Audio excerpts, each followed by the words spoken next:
Hi, കുറച്ച് മയിൽപ്പീലി എടുത്ത് ഒരു വാൾ ഡെക്കറേഷൻ ചെയ്ത് നോക്കിയാലോ? അതിന് വേണ്ടിയിട്ട് മയിൽപ്പീലീൻ്റെ ആ മോൾ ഭാഗം മാത്രം, കണ്ണുള്ള ഭാഗം എന്ന് പറയും, അത് മാത്രം എടുത്തിട്ട് നന്നായിട്ട് കട്ട് ചെയ്തെടുക്കുക. ചെറിയ ചെറിയ ഒരേപോലെയായിട്ട് കട്ട് ചെയ്തിട്ട് എടുക്കുക. പിന്നെ അതിൻ്റെ ബാലൻസ് വരുന്ന തണ്ട് ഭാഗവും ഒരേ നീളത്തിൽ തന്നെ കട്ട് ചെയ്തെടുക്കണം. അതിന് ശേഷം അതെല്ലാം ഒന്ന് ക്ലീൻ ആക്കിയിട്ട്, ഇപ്പം എൻ്റെ കയ്യിലുണ്ടായിരുന്ന കുറച്ച് പൊടിയൊക്കെ ഉണ്ടായിരുന്നു, അതൊക്കെ ക്ലീനൊക്കെ ആക്കിയിട്ട് ഒന്ന് സെറ്റ് ചെയ്തെടുക്കുക. പിന്നെ തെർമോക്കോളിൻ്റെ ഒരു ഷീറ്റ് കോൺ ഷേപ്പിൽ എടുത്തിട്ട് അതിലേക്ക് ആ തണ്ട് ഭാഗം ഉള്ളത് കറക്റ്റായിട്ട് ഒരേപോലെ അളവ് മുറിച്ചത് നന്നായിട്ടൊരു ഫെവിക്വിക്കാണ് യൂസ് ചെയ്ത് ഫെവിക്വിക്ക് വെച്ച് ഫസ്റ്റ് ഒട്ടിച്ച് കൊടുക്കുക. അതിൻ്റെ മുകളിൽ തന്നെ നല്ല പീലിയുള്ള ഭാഗം അത് ഗ്ലൂ ഗൺ യൂസ് ചെയ്തിട്ട് നന്നായിട്ട് മിക്സ് ചെയ്ത് സെറ്റ് ചെയ്ത് വെക്കുക. ഗ്ലൂ ഗൺ യൂസ് ചെയ്ത് ഓരോ ഇതും മയിൽപ്പീലിയും കാണുന്ന രീതിയിൽ വെക്കുമ്പോൾ നല്ല ഭംഗിയായിരിക്കും. നന്നായിട്ട് സെറ്റ് ചെയ്തിട്ട് എടുക്കുക.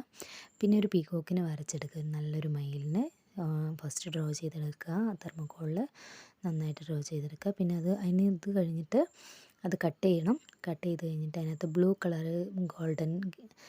Colour, green colour, golden colour gilt ഷീറ്റാണ് ആവശ്യം. അത് നമ്മൾ പീകോക്ക് കട്ട് ചെയ്തെടുത്തതിൻ്റെ ഭാഗങ്ങൾ, ചിറകിൻ്റെ ഭാഗത്ത് ഗ്രീൻ കളറ് ആയിട്ടാണ് ഞാൻ യൂസ് ചെയ്തത്.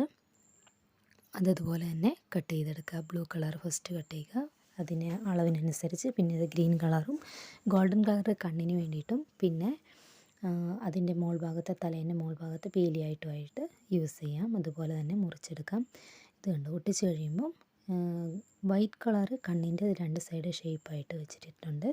നന്നായിട്ട് ഒട്ടിച്ച് കൊടുക്കുക. അത് ഫെവിക്വിക്ക് തന്നെയാണ് യൂസ് ചെയ്തത്. അതിൻ്റെ പശ അത് ഫെവിക്വിക്ക് യൂസ് ചെയ്ത് അതിന് മുൻപ് നമ്മൾ ഉണ്ടാക്കി വെച്ചിരുന്ന പീലിയും കൂടെ അതിലേക്ക് സെറ്റ് ചെയ്ത് കഴിയുമ്പോഴേക്കും ഇതാ ഭംഗിയുള്ളൊരു വാൾ ഡെക്കറേഷൻ നമുക്ക് കിട്ടിക്കഴിഞ്ഞു. ഇത് പീകോക്കായിട്ട് നല്ല ഭംഗിയുണ്ട്, അടിപൊളിയായിട്ട് ഉണ്ട്. എല്ലാവരും ലൈക്ക് ചെയ്യുക, ഷെയർ ചെയ്യുക, സബ്സ്ക്രൈബ് ചെയ്യുക. Thank you.